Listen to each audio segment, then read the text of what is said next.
మీరెప్పుడైనా శాంతి మార్గాన్ని వెతుక్కుంటూ ఆధునిక జీవితంలోని గందరగోళంలో మిమ్మల్ని మీరు కోల్పోయారా?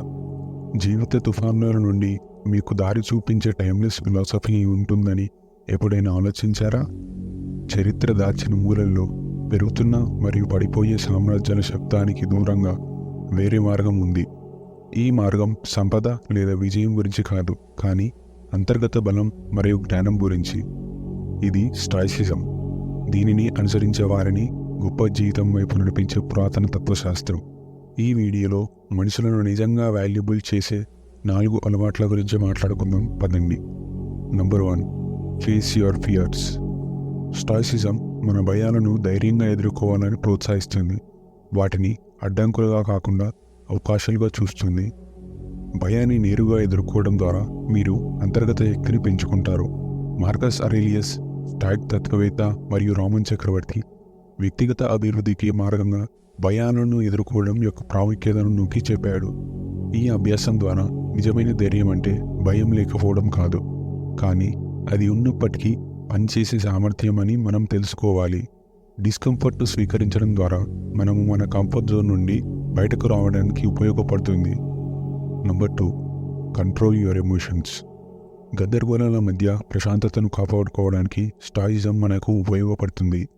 మన ఆలోచనలు మరియు ఫీలింగ్స్ను స్వాధీనం చేసుకోవడం ద్వారా లైఫ్లో డిఫికల్ట్ సిచ్యువేషన్స్ నుండి మనల్ని మనము విడిపించుకుంటాము.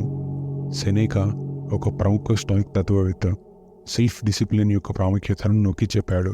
మైండ్ఫుల్నెస్ మరియు కాగ్నిటివ్ రీఫ్రేమింగ్ వంటి అభ్యాసాల ద్వారా మనం జీవిత సవాళ్లకు సమానత్వం మరియు మనస్సు యొక్క స్పష్టతతో ప్రతిస్పందించడం నేర్చుకుంటాము. నిజమైన స్వాతంత్రం సెనేకా ప్రకారం ప్రతికూలత లేనప్పుడు కాదు, ప్రతికూల మధ్య అంతర్గత శాంతిని కాపాడుకునే సామర్థ్యంలో ఉంటుంది. Number 3, see things differently. మన చుట్టూ ఉన్న ప్రపంచం గురించి మన అవగాహనలు మరియు నమ్మకాలను పరిశీలించడానికి స్టాయిసిజం మనల్ని ఆహ్వానిస్తుంది. ఎపిక్టెటస్, ప్రసిద్ధి చెందిన స్టాయిక్ తత్వవేత్త, మన అనుభవాలను రూపొందించడంలో పర్స్పెక్టివ్ యొక్క పవర్ని నొక్కి చెప్పాడు.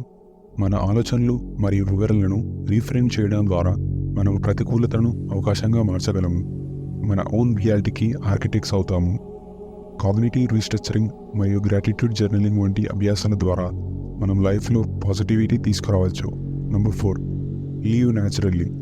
స్టాయిసిజం స్థాపకుడు సిటిఎంకు చెందిన జెనో మానవ వికాసానికి ప్రకృతికి అనుగుణంగా జీవించడం చాలా అవసరమని బోధించాడు. మనం మన యాక్షన్స్ని న్యాచురల్ వరల్డ్ యొక్క రిథంలో అలైన్ చేయడం ద్వారా మనం పీస్ని మరియు సెరెనిటీని కల్టివేట్ చేయగలుగుతాం. మెటీరియల్ పొజిషన్స్ నుండి మరియు ఎక్స్టర్నల్ సర్కమ్స్టెన్సెస్ని వదిలేయడం ద్వారా మనం అన్నెసెసరీ సఫరింగ్ ద్వారా ఫ్రీ అవుతాం అండ్ ప్రజెంట్ మూమెంట్లో ఉండగలుగుతాం. మరిన్ని స్టాయిసిజం వీడియోస్ ద్వారా డెవలప్ అవ్వాలనుకుంటే ఈ వీడియోకి ఒక లైక్ వేసుకోండి, అలాగే మన ఛానల్ని సబ్స్క్రైబ్ చేసుకోండి.